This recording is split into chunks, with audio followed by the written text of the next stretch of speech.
these together and they fit very nicely into a little envelope. There we go. So they can be put in the post without having to go to the post box, just with a first or second class stamp, because they're not too bulky. So these are what we're going to look at today. You can also make them into, by just cutting them down a little bit, you can also make them into cards as well. So, sorry to interrupt, Nicola, is your volume on your computer switched up high?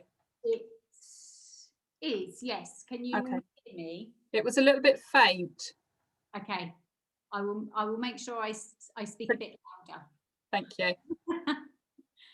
Okay, so we're going to have a look at how to make these simple postcards, and I promise you they're simple. However, you have to throw out everything that you have learned in Val or Emma's class about measuring and cutting accurately and all of those kinds of things, because this is completely with no ruler. The only time I use a ruler is to trim it back again. So we are going to start, and the first thing you need when you have these is lots of scraps of textile fabrics.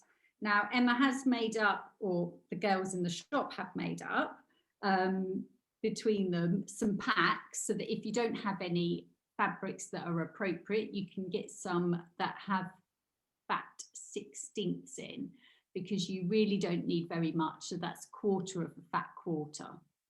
Ooh, that sounds fun, doesn't it? So you need just a range.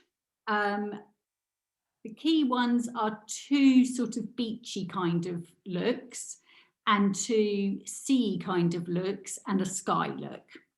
And I'm going to show you how to cut them, which is very simple and very free from the kind of patchwork cutting that we normally do. So let me get this into the right place under my camera. So this is a fat quarter that I had got from the shop,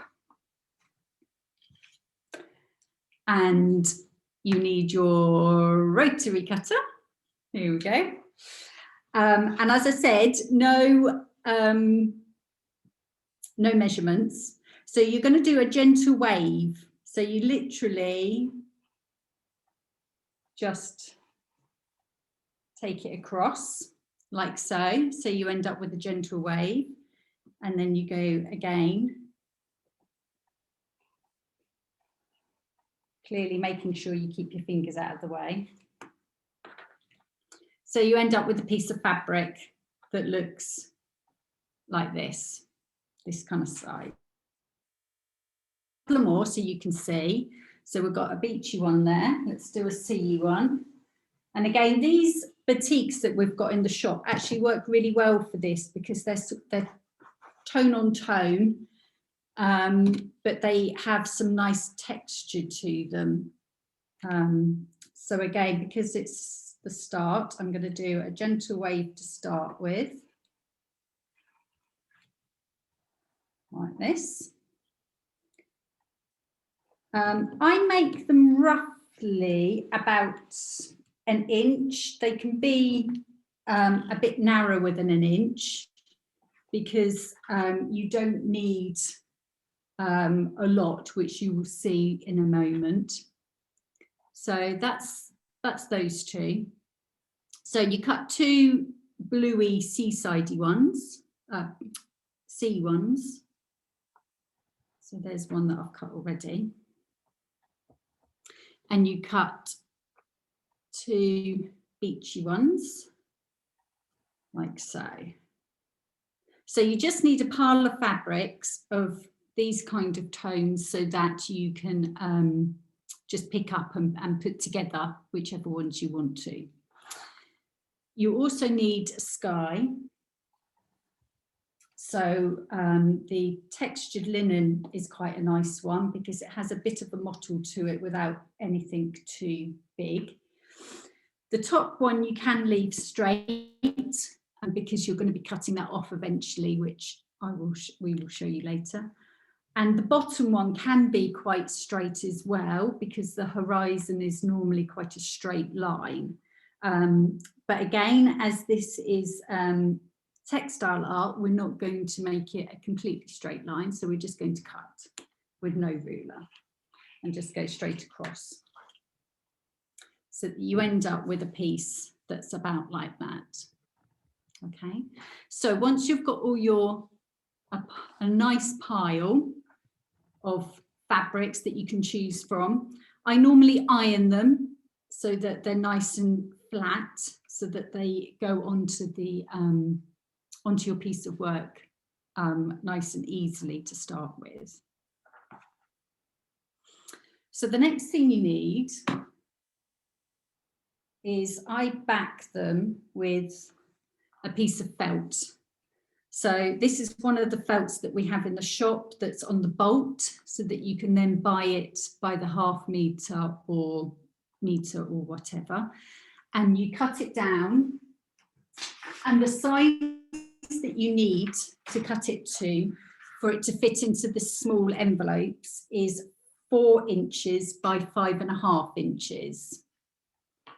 So this one is 4 inches across the short and 5½ across the long. If you want to do it to put on the card, you just cut it to whichever size cards you have. So this one is 4 by 5½, so it's portrait rather than landscape, this one is. Okay, and then we use Misty-Fuse, which is a fusible, very light netting that we have in the shop. And I like this because it doesn't make the piece stiff. So Heat and Bond and Bond-A-Web are great, but they do have a bit more of a solid texture to them, whereas this, you can see, is incredibly flimsy, and so it doesn't alter the stiffness of your piece. Sometimes you want it stiff, in which case you would go for a sort of a Heat and a Bond, but for this one I find this works nicely. And I've cut the felt out, laid the felt on top of the Misty-Fuse, and then just cut round the felt. So again, it doesn't have to be exact. You can see it overlaps on some of the edges here, but that's fine, that doesn't matter. You just need to remember your crucial, oopsie, piece of greaseproof paper to protect your iron and your iron board. And what I tend to do when we come to that is to put it inside, so you know that it's completely covered both top and bottom. Okay. This is the packet for the Misty-Fuse. Trying to work out my camera angles here. There we go. Okay, so it's a nice lightweight. So what you then do is you get your fabrics and you have a play. So I tend to start with the speech, and you lay the fabric over so that you're covering the edge, and your fabric is going to be slightly bigger. It doesn't really matter, it can be a lot bigger, like that one is slightly bigger. This one's even more bigger. You just obviously are then going to waste more. But what you don't want is to cut it too tight so that you end up with that, where you can end up seeing the back of it. Okay, so you want to make sure you cover it nicely. And then you just lay them on top. You can see that one is just the right size. Then we're going to go to a bit of sea.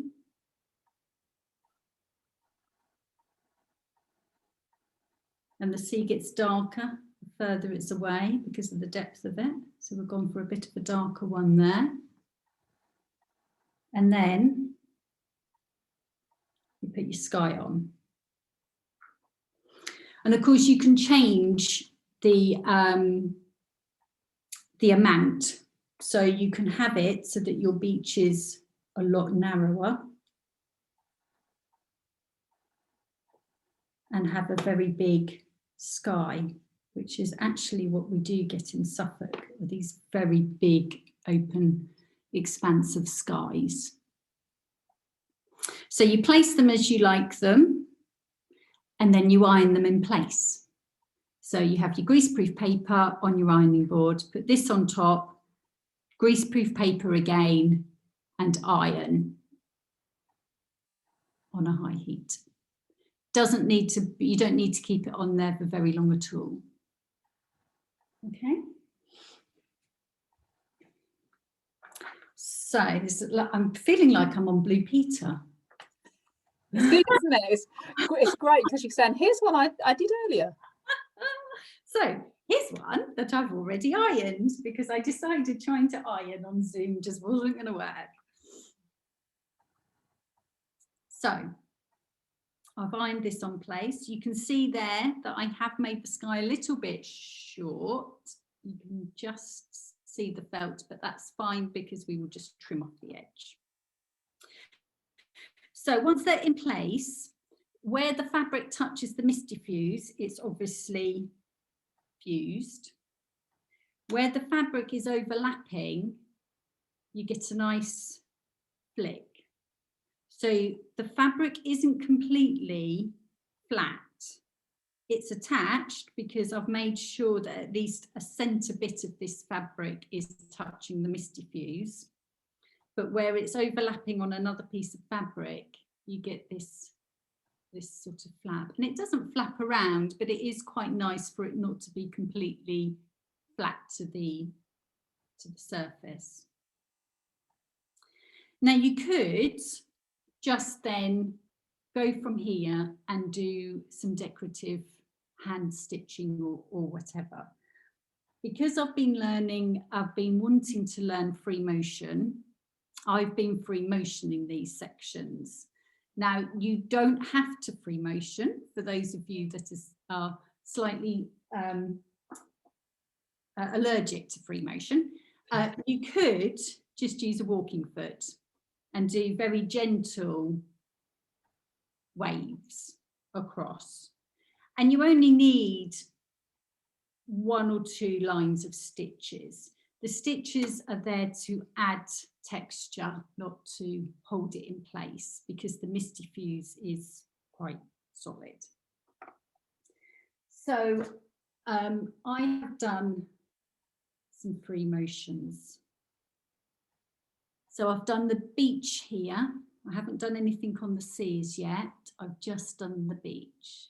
And I had a play with the length of stitch. Now, with my machine, I have dropped the dog feet. I've got my darning foot on for free motion. I've put the stitch length to 0 so that I control the length of the stitch with how fast I move my piece of fabric through my machine. You can put your machine on really slow so that you can just chug along, or you can have it a little bit faster, depending on how brave you're feeling. So you can see this bottom stitch here is a very small stitch. The next one up, I did the complete opposite and did a very long stitch. And then the next one up, I've done a middle-sized stitch. So a bit like the 3 bears. I was just about to say, like Goldilocks. So yeah, so a little stitch, a long stitch, and you can either mix and match your stitches, or you can keep them so that they're all the same if you prefer one particular stitch. You can also hand stitch if you're a hand stitcher rather than a free motion stitcher. So you can do that. On this one, I've been doing a stitch course, and so I wanted to practice making pebbles. So with my free motion, I have made a pebble effect on this one, which is quite fun. But if you're not quite there, you can also just do the C section. Here we are. You can just do some loops.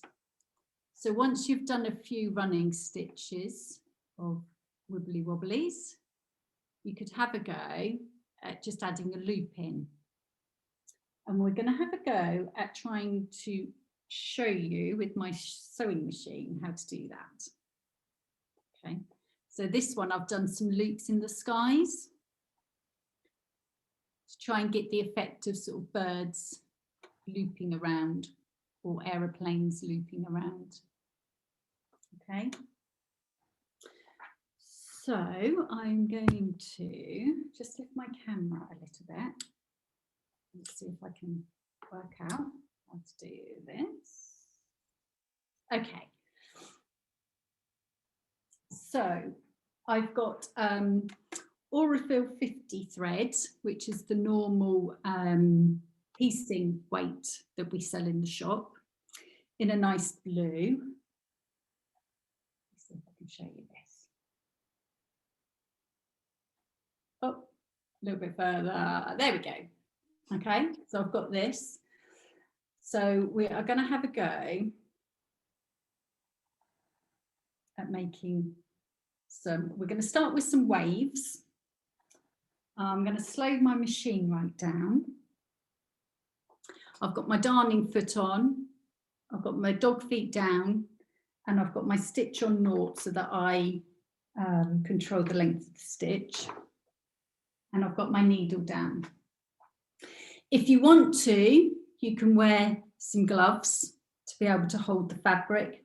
I find that I'm okay normally with just my hands for these ones because they're quite small and easy to manipulate. But if you're finding it hard to control the fabric, put the gloves on because they have these great bubbles so that they make the fabric stick to your finger, so it's a lot easier to control it.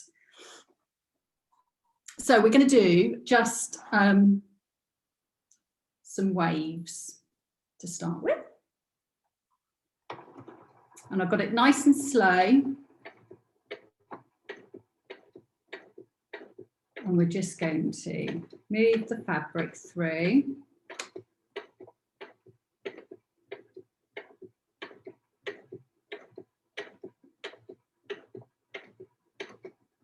So I'm guessing the slower you have the stitch, the speed, the longer the stitch is likely to be because you've got more time to move the fabric. Yes, although sometimes it's actually harder having the machine go slow than it is going a bit faster. So you can see there, that's quite a long stitch. Okay, so I'm just going to speed the machine up a little bit and we'll do another one. I'm trying to keep it so that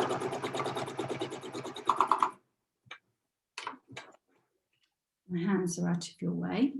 So you can see that stitch is longer and I've just whizzed it through the machine.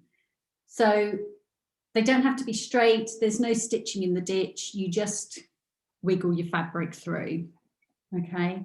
And it doesn't matter. So you can see here is a little bit of a peak, but it just gives it a bit of extra look to it. So I'll try showing you how to do a loop, and it's exactly the same. I'm going to go down to a medium speed. I've got a slightly lighter fabric here so that hopefully you'll be able to see the stitch a bit better.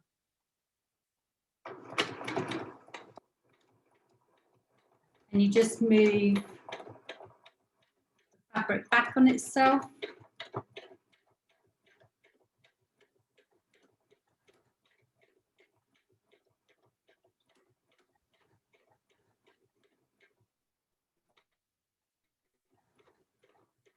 because I've got the machine going slowly so that I can show you, the loops do look a bit juttery. So you can see they are a little bit juttery because of the speed. If I sped it up and took it through again.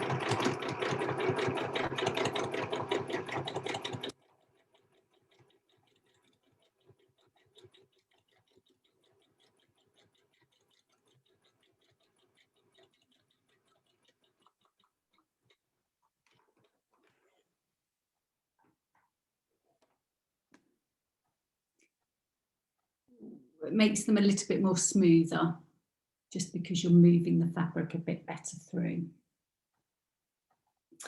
So once you've got as much free motion or walking foot as you have wanted to do, you've got some on your beach, got some loops on the beach here, I've got waves on the sea, and then I've got loops again up the top here. We are going to trim it back before we add anything more to it, so that you are then working on your finished space, so that you don't add things to an area that is you're then going to chop off. Okay, so and I knew there was a reason I had this one with my ruler that we are going to use. You can also use a metallic thread to do your free motion. So you've used a metallic thread on the top blue one there, haven't you? Yeah, I've added it to the sky to give the sky a shine. You could actually add it to the sea to give the sunlight bouncing off the sea, to give the sea a shine, but I've added it to this top one. Okay, and I think this fabric is the Frosty, is it called Frosty? Fairy Frost, or Frost by Michael Miller, yes. Yeah. Okay. The I've got price over the label, that's not very helpful. The metallic thread I have used is the Madeira, and I find with these that it will work perfectly fine with my 70 needle. So these are the needles that I use. Okay, so this is what I've got in at the moment. You change the needle compared to your thread. So if you've got a 70 works perfectly well for all your piecing. So it works well for this because we were using piecing thread in it. It actually behaves fine with this metallic thread. Sometimes if I'm finding that I'm doing a lot, I haven't had the problem with this because you're putting so little on it. But if I often use metallic thread with my advent calendars to give them a sparkle. So sometimes I go up to a 90, just so that the hole is a bit better and that there's a bit more space for the metallic thread to go through. Also, turn your machine down a little bit slower as well if you're finding you're having problems. You can also get the metallic needles, which also work fine. If you're doing a lot of stitching, if I'm doing a lot of stitching, I will pop a metallic needle in just because it seems to behave a bit better. But for these ones, my 70 has been absolutely fine, and it saves me having to change my needle around. So metallic at the top and just your normal 50 weight in the bobbin, if you want to add some metallic to it. Okay. So when you're doing the sewing on these, Nicola, do you keep the same one in the bobbin the whole time and just change the top colour? Yes. Yes. So you can see on the back, you can see a little bit of metallic got caught there, but you can see on the back that it's all the same. It's all the same colour. If I was using a white felt, I would put white in the bobbin. So I just put in the bobbin whatever is closest to your back. If you're sticking them onto the cards, like this, then it doesn't matter because no one's going to be seeing them. But if I'm sending them like I did like these, then the back is showing. And that's entirely up to you whether you're comfortable with that. You could iron them onto an iron filing just so that you cover the back if you really want to. But I was fine. You can see my hand stitching just shows through on the back, but otherwise I just have them as they are. So this is the only bit we have a ruler. We are going to turn it over and we are going to trim back all of this fabric with our ruler.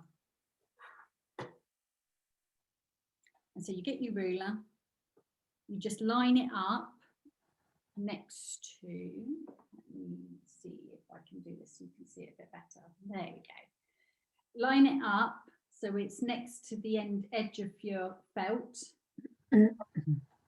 And just rotary cut it down. And take it off. If you decide that you want to make these smaller, then just do them to whichever size you want and chop off your excess. Okay.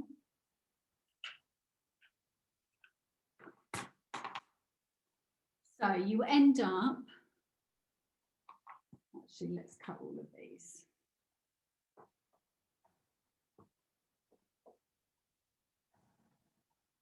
Learning to work in a small space under a camera.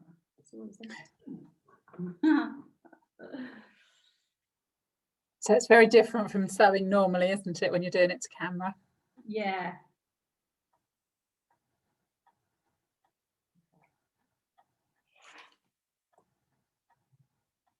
Make sure you have a nice sharp blade in your rotary cutter, just so that you don't have the frustration of having to go back over it again.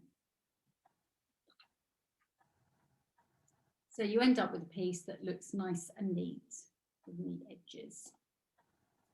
And then this is the fun bit, which you can either do by hand, or you can do by machine, or you can do a mix of both. And this is where you end up using odd bits and bobs that you have discovered in your sewing room, or you discover in a charity shop or in a fabric shop. I've quite fallen. We've got a little dressmaking shop, and Emma went, "Why on earth are they selling this in your dressmaking shop?" And I said, "I don't know. I think she just fancied having it." It's a little bit, it's fabric, but it's a little bit strawy. It's a bit sort of Hessian-y, but more flexible. I have no idea what it was. I'm not sure I'd want to wear a dress made of it. No, it'd be a little bit see-through, wouldn't it? I saw it and thought, oh, that would be perfect for putting on beachy kind of pictures. Okay. And so I have added them to my pieces. So you can see on this one, I've kept it quite flat. I've actually used my metallic thread to add it, so it gets a bit of a shine. Mm-hmm. Yeah, we can just about see that, yeah. Just about see that. As I put it on, I scrunched it up in this one. Just mind out for your fingers. Again, I used my metallic thread to do that. So this one has got loops on it, but you may not be able to see the loops in the picture. No. Okay. You end up, you don't need to stick it down, just stitch on it and stitch it on. I then added a little bit of lace. Again, just scrunched it up a little bit. So that's actually this lace here. And then I just scrunched it up as I put it on. I will demo these in a moment. on here I used some more cottony kind of lace, and again just scrunched it up. It just gives it a bit of texture. This is quite fun, but that looks a bit like the ropes that you get with the fishing boats that are laying down on the beach. Is there anything you found that doesn't work on here? Because I mean, obviously we've all got lots of scraps in our sewing rooms or in our boxes or whatever. Have you come across anything that doesn't work? No, not as yet. Excellent. I brought a packet of this, which as yet I haven't had to go at. But again, it's quite strawy. I think what I would probably do is get a length of it and just sort of ruffle it up. I might actually add that with a hand stitch. I think for doing it with a machine stitch might be a little bit dangerous with getting your fingers in the way. So that might be fun. We could have a look at that. So we've also got this really fun wool, which I think is called bamboozle. Yes. And it's got this long bit, but then it's also got these random bits of chunks to it as well. So I thought we would add some of this to a picture, and we will add some lace so that I can show. Oh dear, I can't find the end of that one. There you go. We will add some lace as well, so you can just see how I add it. So we'll cut about that much off of the lace.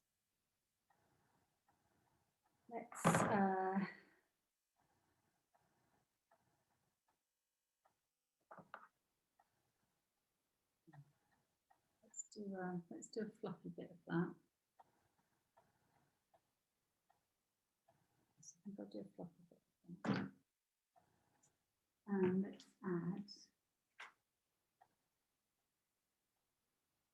let's add a piece of this as well. Okay.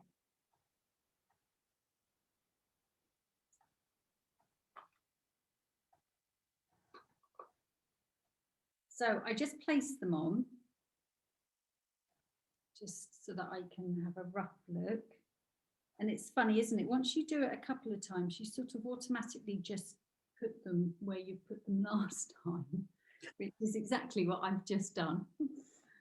So we're going to add those. We're going to add those three in. Okay. I am going to very quickly. Have we got time for me to quickly change my thread? Yeah. Yeah.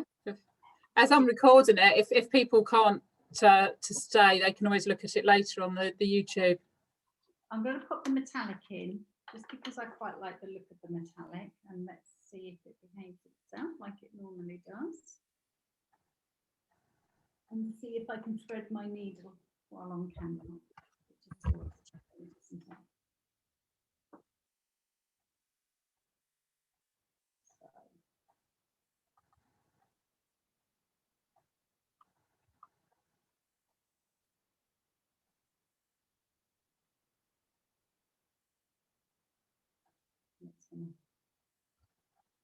This was a risk.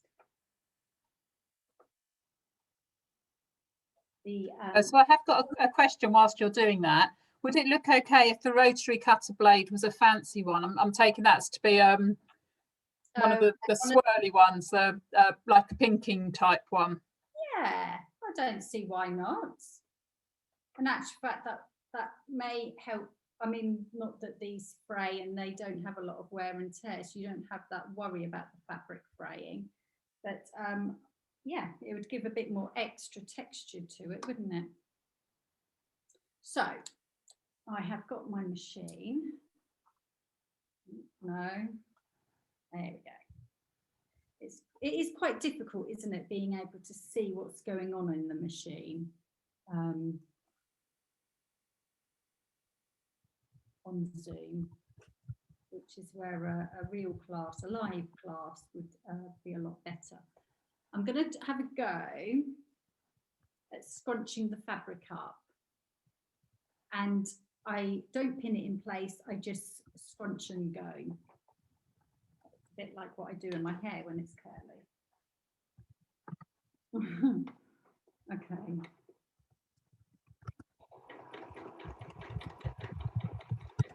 And just go round and round and round in no particular order.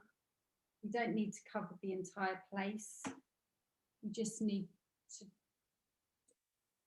back towards you, that's it. Yeah. You just need to do it so that it holds most of it in place. So you can see there's a flappy bit here. These are quite flappy, which is quite nice. It gives a bit of texture. But the centre of it is held in place, and I've used my metallic thread and I've just done some swirls. Okay. Let's have a go with some a little bit of lace on. Again, I'm going to scrunch it. So it's a little bit scrunched, and I'm going to go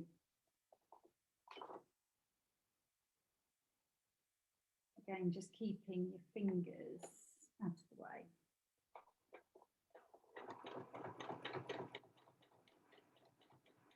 I think it was Sue on one of her demos was using a stitch unpicker to hold things down so that she didn't stitch on her fingers.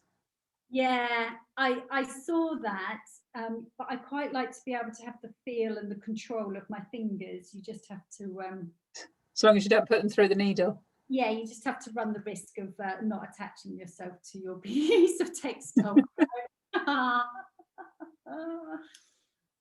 Okay, so we've got two, and we're going to put this one off. Now, I haven't used this one as yet, so let's see how this behaves. Get it under the darning foot.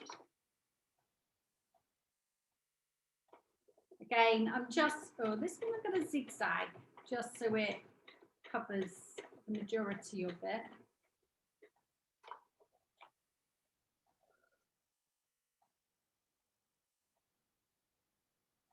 You can tidy up your stitching on the back afterwards. Oh, I quite like this one because it, let's go back down again. Gives a nice bit of textural fluff to it, actually. Might look quite nice as some breaking white horses on the waves. So that's your machining. You can do all of that by hand, just a plain easy running stitch or a back stitch. So if you don't feel confident with your free motion machining, either do it with a walking foot or do it by hand. It's fine. And then I have then added some extra texture with hand. So I've added what they call a seed stitch, which is just a single running stitch. I've added some French knots here. And sometimes it's quite nice if you don't completely pull the French knot through, so you have a bit of a loop, which if you are doing it properly would be classed as not a proper French knot, but it actually looks quite nice. And then also added some beads as well. And the threads that I use for these are in the shop. So we've got some of these lovely variegated threads. There are 12 perlé. Oh, these are 8 perlé 8. Okay. The other one I quite like using are 12 Aurifils. They're a nice thread, thick thread, but not too thick. The other one on an Aurifil is this one, which is a wool, which just has a bit more of a fluffy texture to it. So it just adds a little bit more texture. So all of those with my needles that I use. So John James embroidery size 7 works very well with all of these threads.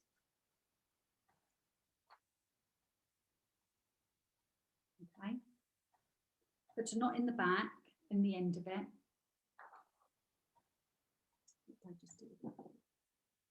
And we're just going to add some seed stitches to the C.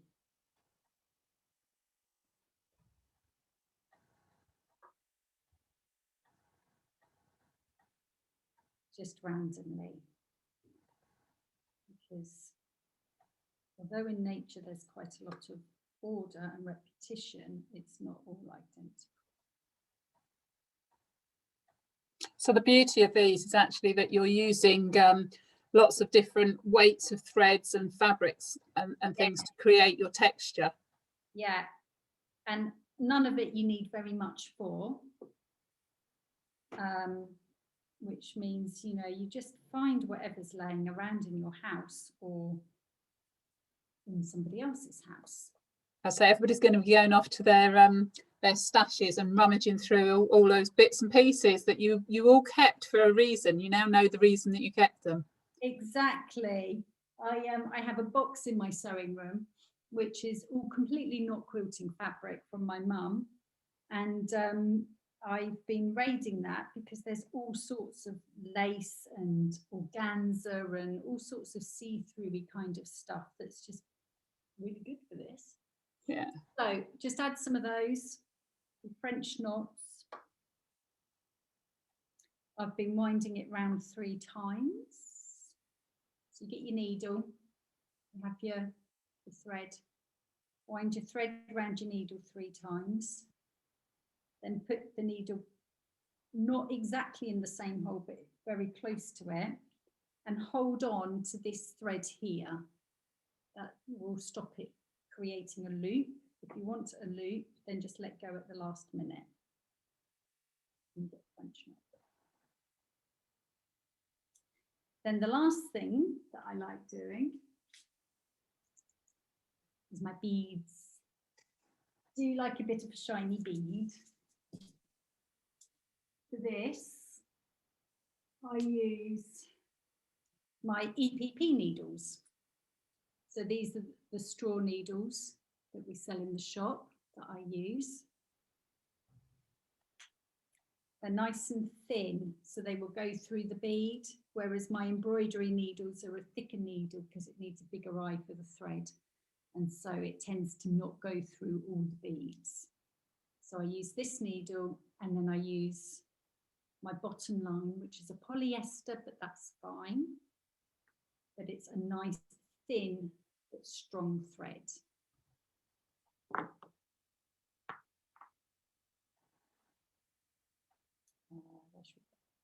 Do just a couple of little back stitches on the back just to anchor your thread down. My thread is shorter than I realised it was.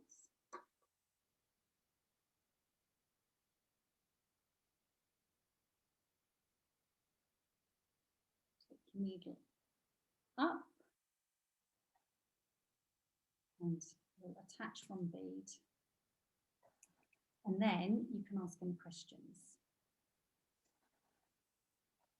So beads all around my band.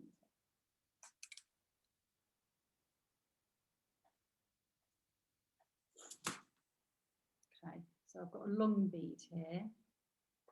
They all have holes in them. You see that? So it's on my needle. Just pull it down and then put it in whichever shape you fancy. And so you can add all sorts to these.